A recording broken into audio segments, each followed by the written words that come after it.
Final round of the Masters. What sort of history would we see? Billed as Rory McIlroy versus Bryson DeChambeau. McIlroy looking to become the sixth player to complete the career slam, and at times it felt like years lived within this day for McIlroy, who conceded his two-shot advantage with a double at the first, somehow getting up off the mat time and again on Sunday. We find him at number 10 with a four-shot lead. From 189 yards, Rory hits the eject button, but this one all over it, gives himself a chance at birdie. Take another look as the follow-through was questionable. The putt, no such doubt. Drops it for birdie, a five-shot advantage over Bryson. We rejoined DeChambeau at number 11. Trying to keep pace with Rory, but issues throughout the week on approach play and certainly here on Sunday. Hard to challenge that pin at 11 all the way back left. Bryson has his hand forced and he exits stage left. Double bogey for Bryson, who'd finish in fifth at 7 under, a final round 75. His first round not in the 60s this week. Meanwhile, the 36 and 18-hole leader, Justin Rose, loitering after a strong first 9. 4 birdies already on his second. Here at the par 3 16th. Not your traditional low side pin, this an ode to Jack. Some 50 years ago, up on the top plateau, and no matter where you put it, Rosie likes it. 171 yards to 5 feet, Rose in bloom. Simultaneously, McIlroy misstepping at 13. Playing conservatively with a large lead, elects to lay up this wedge from 86 yards. Well off his intended start line, and it finds Rays Creek. Drama injected back into this tournament. McIlroy, another double bogey, his 4th of the week. No player has made 4 double bogeys and gone on to win a Masters in that same week.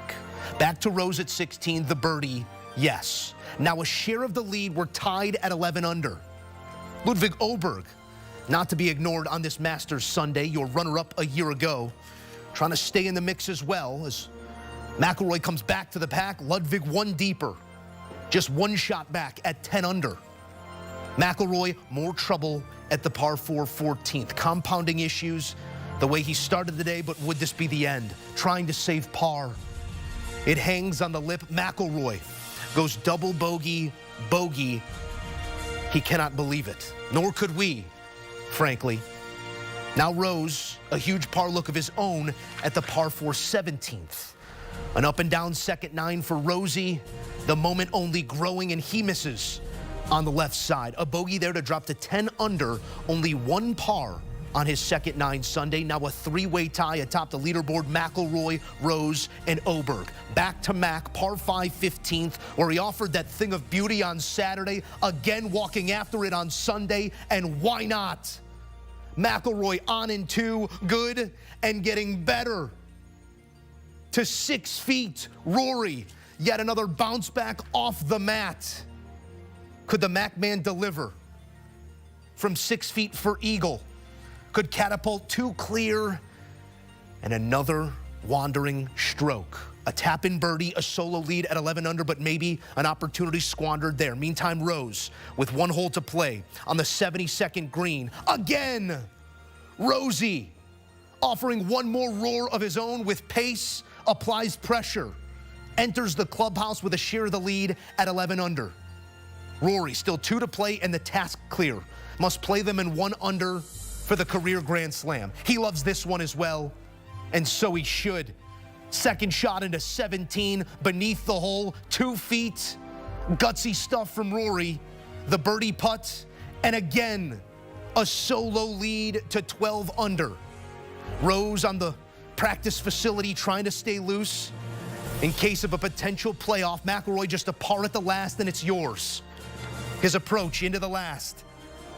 He's leaning on it. Didn't love it in the bunker. Now up and down from there. Not making it easy on himself. McIlroy, a little heavy out of the sand. Gonna have 5 feet for history. Short putts missed at majors, part of the story for McIlroy, and again, heartbreak. It slides by on the left side with history still hanging in the balance. We head to a playoff. First time since 2017 we get a playoff at the Masters. Then it was Sergio over Justin Rose. Justin Rose back in a playoff at the Masters, this time facing off with Rory McIlroy. Both players find fairway successfully. Rose's approach into 18, a thing of beauty. Nearly holes it for eagle. Instead, he's got 15 or so feet back down the hill. Rory's approach, almost carbon copy to the one he deposited in bunker in regulation, but this time, it's his moment. McIlroy back down the ridge and to 4 feet. Is it his time? Rose looking to apply more pressure. His birdie bid goes begging on the right side. He'd clean up par, and the stage again set for McIlroy. 4 feet for the career slam. A green jacket. McIlroy, as grand as it gets. His first birdie on the 18th hole at Augusta National in some 3 years, and the perfect time for it. Emotion pouring out of the sixth player to complete the career Grand Slam. Slipping into something green, McIlroy, at long last, a Masters champion, as he ties the largest first-round deficit by an eventual champion. He was 7 back after that day marked by doubles to start on Thursday, but all the way back, Rory McIlroy comes, and in a playoff, your winner at the Masters. It's a dream come true. I've dreamt about that moment for as long as I can remember. I mentioned it out in the prize ceremony, but watching Tiger here in 1997 do what he did and winning his first green jacket, I think that inspired so many of my generation to want to emulate what he did. And you know, there were points in my career where I didn't know if I would have this nice garment over my shoulders, but I didn't make it easy today. I certainly didn't make it easy. I was nervous. It was one of the toughest days I've ever had on the golf course. In a funny way, I feel like the double bogey at the first sort of settled my nerves. And it's funny, walking to the second tee, the first thing that popped into my head was John Rahm a couple of years ago making double and going on to win. So, you know, at least my mind was in the right place and was at least thinking positively about it. But just a complete roller coaster of a day. You know, it was very tricky out there. It almost felt more like a US Open than a Masters at some points, just with how firm and fast the greens got. But yeah, just really proud of how I bounced back from you know, from the double on 1, from the double on 13. I don't know if any Masters champions had 4 doubles during the week, but maybe I'm the first. But yeah, just a complete roller coaster of emotions today, and honestly, you know, what came out of me on the last green there in the playoff was, you know, at least 11 years, if not 14 years of pent-up emotion. You know, since 2011. I think it's so ironic as well. I got to my locker this morning and I opened it up, and there was a note in there from Angel Cabrera, and just wishing me luck. And Angel Cabrera was the player I played with in the final day in 2011. So just it was a nice touch and a little bit ironic at the same time. And it's been 14 long years, but thankfully I got the job done. With that jacket now in his closet, worth every single day of waiting, McIlroy joins an elite list, and I fear that is the understatement of the day. Gene Sarazen in 1935, Ben Hogan in 53, Gary Player in 65, Nicklaus in 66, Woods, our most recent, a quarter century ago. Rory McIlroy now in possession of the career Grand Slam, and the only since Sarazen to do it at the Masters. Look at the long shadows. Symbolic at this moment of the journey it's taken to get here. For all this history.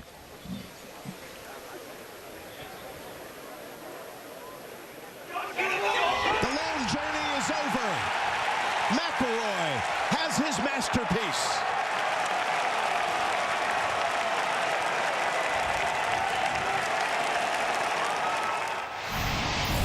Finally, his moment in the sun, Rory McIlroy, your Masters champion. And for more, we'll take you out to Augusta National, where Rick Gehman and Patrick McDonald offer their thoughts. Gentlemen, what a journey. The last 11 years, the last 5 hours, what a journey. Rick, take me through your vantage point and all you felt over that second nine. I felt a lot of emotions. I can't imagine what Rory McIlroy felt. We were lucky enough to pick him up. We wanted to see him hit that tee shot on 10 with a multiple shot lead. That felt like we were coming full circle. He piped one down there on 10, Patrick, and it seemed like it was going to just be a walk in the park, right? I think it got up to 4 shots after the 10th hole, and as you're following him through Amen Corner, you're starting to see, you know, a few cracks in the game, and then the big mistake on 13 to make double bogey there, and it is sending shockwaves through the crowd, because at the same time, Justin Rose is making his move, Ludwig Oberg is making his move. This is a situation where anything can happen, and it feels again like it's slipping away from Rory McIlroy. He's able to tighten it up. He's able to eventually get into a playoff, but this was just exhausting. The 89th Masters might have taken 89 years off of both of our lives with that performance. We were walking down 11. We saw him kind of shoot it through the trees there. We saw Bryson dump it in the water left, and we thought, okay, you know, is this potentially game over here after he got it over Rays Creek on number 12? And then I heard a patron say, like, it's never easy with this guy. And lo and behold, we see on number 13 kind of overcoming those demons. We talked about it all week. He had to overcome Bryson DeChambeau, that U.S. Open nightmare. He had to overcome really poor wedge shots down the stretch. We talked that on number 13, just leaving that out to the right, a very weak shot. And then again there on number 18. And I think it's just extremely poetic. You could not write a better story that Rory McIlroy had 125 yards into 18 in regulation, doesn't get the job done, makes bogey, falls back into that playoff, and then Musso gets the yardage next time. 125 yards up the hill, and he absolutely stuffs it. That is about as Rory McIlroy as it gets. That was ready player 2 there, and player 2 came up big to put that one tight enough for Rory to just eke it in for this career Grand Slam. The micro moments, shot by shot, like you said, it took some time off of all of our lives that were rooting for Rory McIlroy to complete this feat, but you add it all up, and it is a grand history. For the first time in the last quarter century and just the second time since 1966, we have a career Grand Slam complete, and completed at this place, Rick. How does this situate in Masters history? I know we're so soon removed from it, but when we look back at this moment, it's certainly going to be up there. Yeah, we can't really overstate the history of it, right? We were spoiled by living through a Tiger Woods era. That's not normal. You know, things like this don't happen on a regular basis. And for Rory McIlroy to complete it here on his 11th attempt to complete it, on his 17th trip around Augusta National, these hallowed grounds, and I can tell you, I thought before the round this might be split between a pro Bryson and a pro Rory McIlroy crowd. I was wrong. This was all in favor of Rory McIlroy. Everyone from first tee to 18th green to the clubhouse to the parking lot, they were all pro Rory McIlroy. This place went absolutely bonkers when he got the job done. I live in the recency bias, Rick, so I'm willing to call it the greatest Masters of all time. I know we had 19. I know we're 50 years removed from Jack's 5th, and then obviously the subsequent 6. But with everything that this man has gone through on the major stage, especially this last half decade, coming so close time and time again. St. Andrews, the 150th Open Championship, the history at potentially winning at the home of golf and not coming through. The U.S. Open 23 and 24, and to get across the finish line here, where everyone was just pulling him to that finish line, willing him to victory. All the groans we heard in the pine trees when McIlroy makes 7 on 13. To me, it is one of the greatest Masters ever, given the history, given the player, and given the implications that we saw today. You outlined those near misses. LACC also in the canon. The scar tissue here at Augusta National, well documented as well. Patrick, what has it taken for this character to endure over time? Because So much of Rory McIlroy's life over the last 5 years, on and off course, has been at the middle of our conversation. The conversation now concludes with Masters champion. How has he completed that task? I think he's done a lot of work on himself, I would say, and I think he's realized these past few years all the noise is just noise. Who cares about what's going on in the world of professional golf? Who cares who's writing about you? Who cares who's talking about you? You're Rory freaking McIlroy. You are a now 5-time major champion. You shouldn't care about any of that noise. And Joe, we heard it all week. The way he was talking, you could not have pictured it any better. I want to be in my cocoon. I want to be in my bubble. It's all about me. It's all about the shot in front of me. It's okay to be selfish in this game. The greats are always selfish in this game. And I think Rory McIlroy realized he was getting pulled every which way these past few years. It's time to focus on himself, and we saw that. This was a microcosm, Joe. I mean, he made a double on the first hole. He made a double on the 13th. He's now made 4 doubles this week. He's probably the only guy to ever win a green jacket doing that. I know Faldo made a double on number 1 in the final round of his latest Masters championship. But that's a microcosm because time and time again, he has gotten close over the last decade, and he has fallen short, and he has gotten up, and he's put himself in another great position to do it again. And he has been knocked down more recently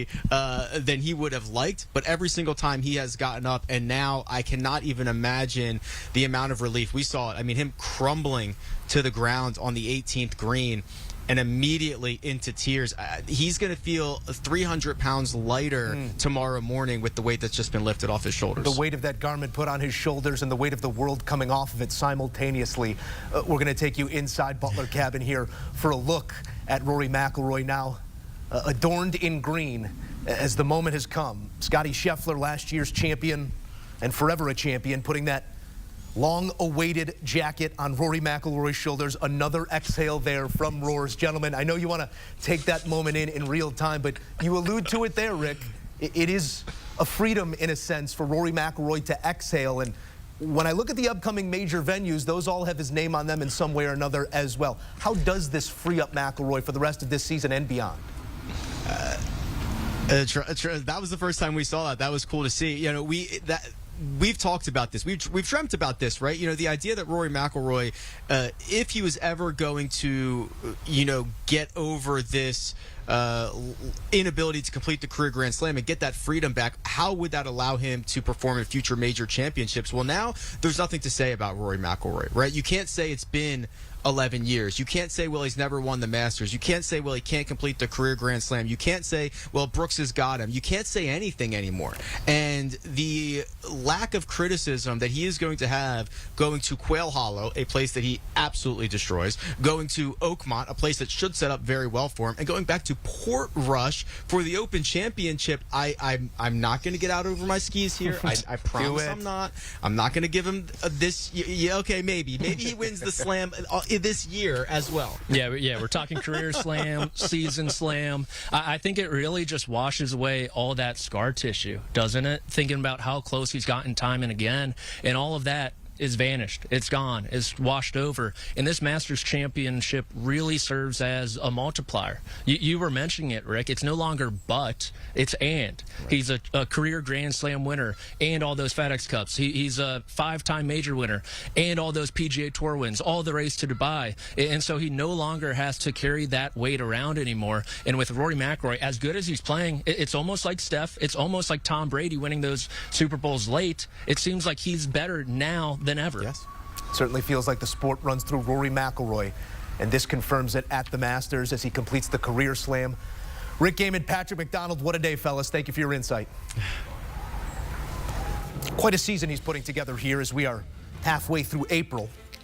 Pebble, Sawgrass, Augusta National. 3 biggest events on the schedule. They all belong to Rory McIlroy. During pre-tournament media, now 5-time major champion Rory McIlroy revealed this week he was reading The Reckoning, a novel unfolding through flashbacks of the horror of a main character once lived. At moments it appeared those ghosts had returned on Sunday, but resilience reigns supreme as McIlroy claims the Masters. We'll take you back out to Augusta National, where Rick Gehman and Patrick McDonald offer further analysis here, and we're going to broaden beyond just McIlroy, but again, a thought here on our major champion, on our Grand Slam winner. Rick, with a couple more minutes to digest what we just took in, the historical significance, of this moment for Rory McIlroy, did you ever think you'd see it?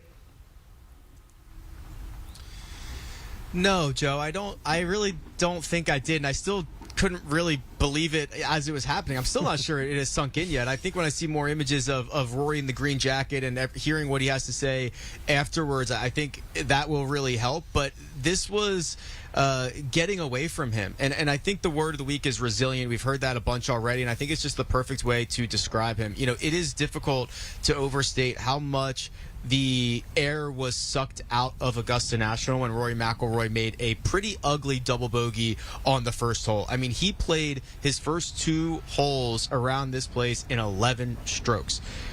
It's horrible. He'll be the first to tell you that. I'm sure he'll bring it up later. But for him to not only then get through the 4th hole, where he had then extended his lead from 2 shots to 3 shots, he had got it up to 4 by the turn. He gives it back. I mean, just the up and down nature of this round, Patrick, the only thing that I can think about is resilience. It was pure Rory McIlroy, right? The saying is, right when I'm out, he pulls me back in. That is what Rory McIlroy, being a fan of him, is like. He gets you just so close at the major championship shortcomings, those U.S. Opens, the Open at St. Andrew. He breaks his heart. He breaks your heart, too. And guess what? You dust yourself off. You're on to the next major championship, where he's going to give himself a chance. And this round was exactly that. An ugly 3-putt double bogey on number 1, making 4 throughout the entire week. No one has ever done that. Just coughing up strokes. And then you come back with the shots on 15 over the weekend, Rick. Just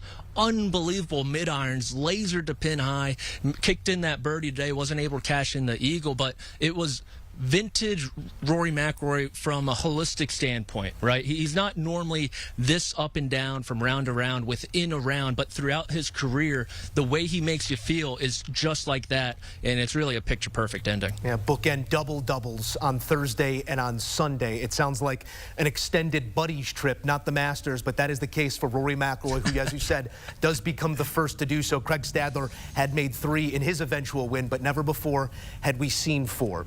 It was interesting what we saw next to Rory McIlroy. It was exit stage left around 11 for Bryson DeChambeau. I do want to check my notes here to make sure I have the number right. We have 1,235 total shots taken this week on the range, plus the first 3 rounds. Add the 75 to that from this day. He was trying to cobble something together, or so it felt. Patrick, what did you make of the lack of a push from Bryson on Sunday?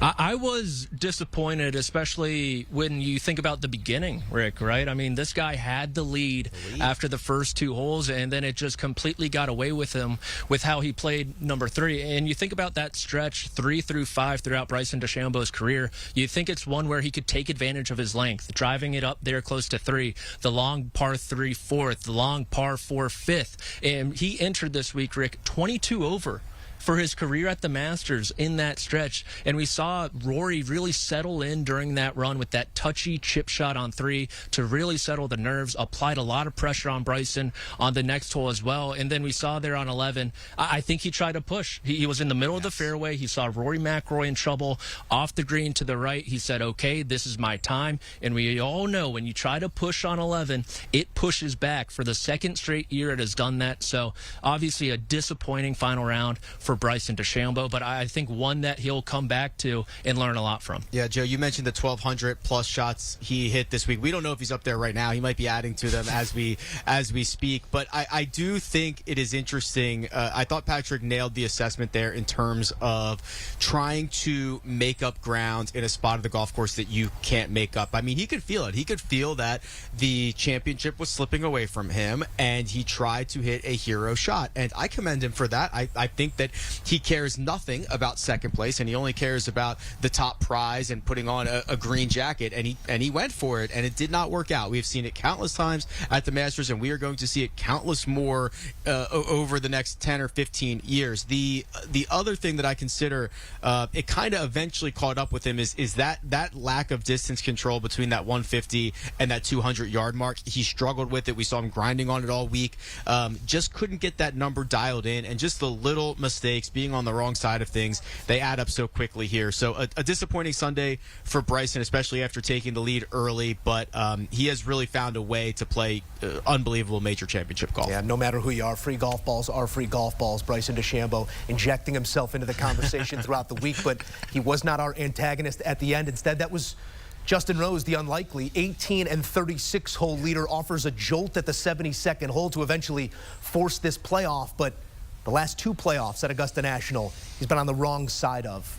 This has to be a moment in Rose's career that feels again like an opportunity squandered, Rick, but he comports himself, I think, as good as he can in this moment.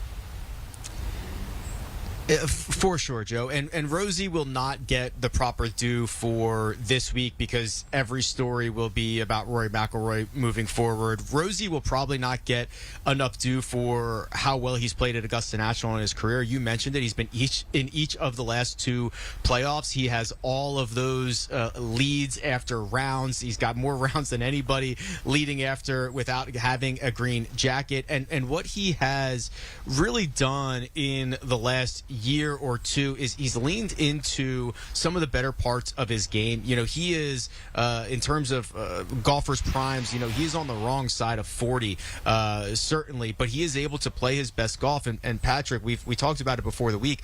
Now 8 straight major championships where Rosie has either finished inside the top 10 or missed the cut. So when he gets into the mix, he's in the mix. He's got staying power. I'm absolutely gutted. You were gutted about it. I am gutted for Rosie just because I thought a Masters tournament win would really bring to light his entire career. You talked about the Masters career, but he has been such a great champion of the game, and I think a very underrated one also. A former world #1, an Olympic gold medalist, coming out as an amateur and contending at the Open, and all the accolades around the world, including that U.S. Open win at Marion over Phil Mickelson. It felt like if he added a green jacket to that, he'd probably get the proper appreciation that he deserves throughout his career. And unfortunately, he just fell on the wrong side of a playoff in Rory McIlroy. Yeah, and Joe, one final nugget there. I mean, a lot of these guys who are one-time major champions, they feel that the second one validates the first one, right? And it's just such a huge thing for these guys. And Rosie's had a couple of cracks at it, hasn't been able to do it. But to Patrick's larger point, I don't think that takes away from his career as a great champion. He presented himself nicely here over the final hours of the Masters, but in the end, it's Rory McIlroy, a champion. And I'm taken back to what our colleague Jim Nance said back in 2004 when Phil finally got it done. At long last, it certainly feels that way. Rick Gehman, Patrick McDonald, appreciation as always, friends. You know, what Rory McIlroy just accomplished and this moment in the sun, it cannot be put into monetary terms. No money can buy access into the club that he just joined. A Masters champion, a career Grand Slam. He is a champion confirmed by the game's greatest garment. As the weight of that jacket placed on Rory McIlroy's shoulders, the weight of the world removed. Your winner at the Masters. We now have the privilege of taking you inside Butler Cabin, where 2008 Masters champion and our lead analyst of golf on CBS, Trevor Immelman, joins us. Trevor, the word resilience bounced around quite often this week and throughout that final 5 hours of this tournament. What sort of resilience did you see out of Rory McIlroy on Sunday? Yeah, it sure did bounce around a lot. In fact, he brought it up earlier this week after Friday's round because of the stumbles that he had on Thursday. And he wanted to make sure that the narratives of the double bogeys at 15 and 17 on Thursday weren't going to take root. And he started to bounce back. But today, again, all of a sudden, adversity struck right from that first hole. And he had to really dig deeper than he's ever gone before. And what a remarkable finish. Hats off, obviously, to Justin Rose for pushing him right to the end. But this sure was something special. History here from McIlroy at Augusta National. With this win, he earns admission to the game's most elite club at the game's most elite club, and you look at those names of Sarazen, Hogan, Player, Nicklaus, Woods, and now McIlroy. To say those in order, it certainly makes you feel something. How does this situate historically for Rory? Well, he goes on to the most elite list in our sport, and we've had to wait so long since Tiger Woods accomplished that. And everybody's been wondering for so many years, McIlroy has the talent, but can he win the Masters? And now on his 11th attempt trying to complete the Grand Slam, he finally gets it done. And you could see exactly what it meant to him after he holed that short putt in the playoff to finally get his hands on a green jacket. Our first in a quarter century, our second since 1966. Trevor, a fantastic job, as always, from our team with Golf on CBS and what you put forth this weekend. And I'm interested in your experience as a member of that club, now grown to 57, with McIlroy on his way into the room. What will it mean to welcome him in?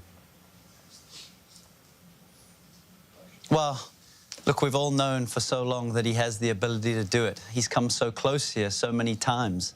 Everybody has, over the last few years, been holding their breath at the start of the week, seeing if he can finally get it done.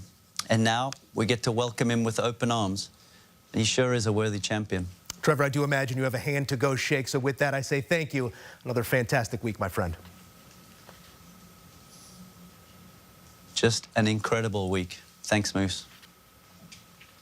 Trevor Immelman joining us from Butler Cabin, where just moments ago, Rory McIlroy minted as a Masters champion, accomplishing the career Grand Slam.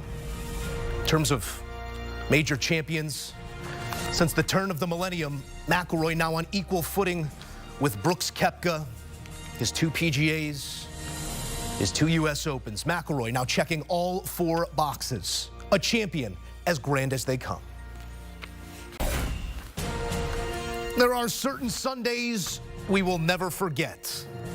Rory McIlroy with a chance to complete the career Grand Slam in regulation. 5 feet for immortality. The putter plaguing him throughout the day. Wedges as well. This one slides by on the left side, and we head to extra frames. A playoff comprised of Justin Rose and Rory McIlroy, teammates on the European Ryder Cup team. McIlroy having to recollect after that failure at the last. Would it be jubilation when all said and done? Both drives found the fairway at 18 in the playoff. Justin Rose looking like he may have flagged one here. The first hop, dangerously close. Doesn't get the traditional roll off the backstop. It would be a putt from there for Rosie. As for Rory, the same wedge he had in regulation. 125, only this time, no bunker. There's your backstop. Good and getting better. McIlroy, inside 5 feet. Could Rose apply the pressure to his teammate and now foil? He made a big one in regulation, a birdie at the last. This for the birdie in the playoff. It'd be par instead for Rose. The score says it all. For the career Grand Slam, McIlroy, a Masters champion. Jubilation for Rory McIlroy at long last. He touches them all. A grand champion as emotion pours out. McIlroy in an extra hole. The winner of the 89th playing of the Masters. The circuitous route here on Sunday, but McIlroy, a champion at last. Post Rounders presented by the new QI35 drivers from TaylorMade. Doug Bell, Greg DuCharme. We did go through that emotional roller coaster there together over the final hour of play. It's Rory McIlroy in a playoff with a beautiful wedge. Doug, I don't know how to put into words the final 4 hours of what we saw here Sunday at the Masters. Thankfully, that's your job. What are you feeling right now? Well, it was the wildest 2 hours I can ever remember in a major championship, in a Masters. I mean, this will go down in history with Nicklaus 86, Tiger 97. We will never, ever forget what we witnessed today. And to think Rory overcame 4 double bogeys for the week. Nobody's ever done that. And dropped a shot in the 72nd hole, then comes out in the playoff to win. And then we see usually very stoic, very calculated Rory McIlroy, and the emotions are just pouring out. So it's visually for all of us to see what it meant for this man to not only win the Grand Slam, it was history, right? But he's the first man from Ireland to ever don the green jacket, and the hugs and the kisses continue. I mean, it's emotional. I'm getting goosebumps now just watching the video and describing it, Joe. Something we'll never, ever forget. This will go down in history as one of the all-time incredible finishes for not just the good, but all the crazy shots that we saw all day long. It will be worth a rewatch, no doubt. All the emotions that it made us feel, the patrons willing him on, Greg, for the first time in the last quarter century.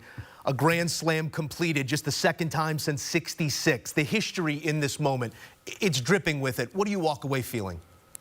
Well, this is so unique and so memorable, to Doug's point. I mean, but there's something about this Masters that's different than 1986. That's different than 1997 when Tiger Woods won. And that's the possibility, or what happens, what it means if it doesn't happen, if it doesn't go the way that the history books are currently written. And if Jack doesn't win in 1986, well, he's still a 5-time Masters champion. And if Tiger doesn't win in 97, who knows what happens, but he probably wins a lot more, and we probably still see a lot of what we saw through Tiger's career. If Rory McIlroy doesn't win this 2025 Masters, there's a very good chance he never does, and there's a very good chance he never recovers. And now that he's somehow gotten through this day, the longest day in golf, I think it's longer than any U.S. Open qualifier I've ever seen, even though it was just 19 holes today. You know, now Rory McIlroy enters a place that few have ever entered in the history of the game, and I think Doug is right on the money. We will never forget this Masters. The heartbreak that he felt in 11, in 18, at LACC, at Pinehurst, at the Old Course. These innumerable heartbreaks, the scar tissue that he acquired here over this last 11 years between major championship victories, Greg, it only amplifies this moment for Rory McIlroy. We've seen him get up off the mat before, from round to round, from tournament to tournament, major to major. But the number of times he had to get off the mat in this round is striking. What did you make of the day at large? Well, I would say it's very clear to me that through all of those heartaches that you just mentioned, Joe, Rory McIlroy came into this week with the word resilience on his mind. And he was resilient after Thursday. And it was clear to me that's what he was thinking heading into Friday's second round when he shot 66, and then Saturday's 66 as well. And coming out into this round, this was like a microcosm of the last 11 years of his career, quite frankly.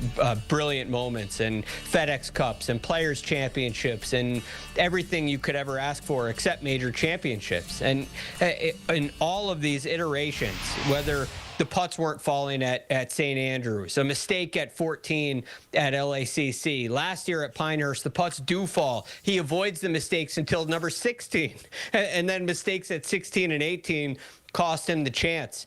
He made plenty of mistakes this week that should have and very well could have cost him the chance, but fortunately, he hit enough heroic shots to answer the bell. One final wedge and one final short putt, exercising all the demons throughout the day and throughout these last 11 years. Doug, we talked about it a day ago, the career Grand Slam, only the 6th all-time, but he joins only Gene Sarazen some 90 years ago as players to complete it there at Augusta National. This moment, how does it situate into how we'll remember Rory McIlroy? His spot in golf history already cemented, but this moment elevates. Oh, there's no question about it. In the modern era, we've been waiting ever since Tiger accomplished this back in 2000. Would anybody ever do it again? And we had to wait a long time, especially on the final 9 holes, but he's finally done it. And in the modern era, when you think about it, it really is Gary, Jack, Tiger, and now Rory, with all due respect to the great Ben Hogan, who played the Open Championship just once, won at Carnoustie, came back, got the ticker tape parade, but nobody was talking Grand Slam at the time. And of course, Gene Sarazen won in 1935 at the Masters. Nobody had any mention of the Grand Slam, at least considering the 4 professional championships thus. So now Rory in the modern era, he's right up there with the greats, right? 29 victories in his career. He's not done yet. Now has 5 major championships. And And again, it is important, and it is history that he's won the Grand Slam. But I think most importantly, they're celebrating in Ireland right now. Listen, Padraig came close. Shane Lowry has had a few opportunities, but no Irishman has ever donned the green jacket. How apropos is that? And so now Rory will be forever at the Champions Dinner starting next year. Again, we just need to emphasize the raw emotion that we've never seen come out of Rory McIlroy. This was meaningful, more than all the other wins, more than the Grand Slam. Donning the green jacket is the one that he wanted, and we saw it visually right there on TV. I'll forever, ever remember those pictures. It's left an indelible mark in my mind. It's green for the Irish once again, and for the first time here at Augusta National. Rory McIlroy, your winner of the 89th playing of the Masters. Quite a route we took there, gentlemen, but it was a pleasure going with you.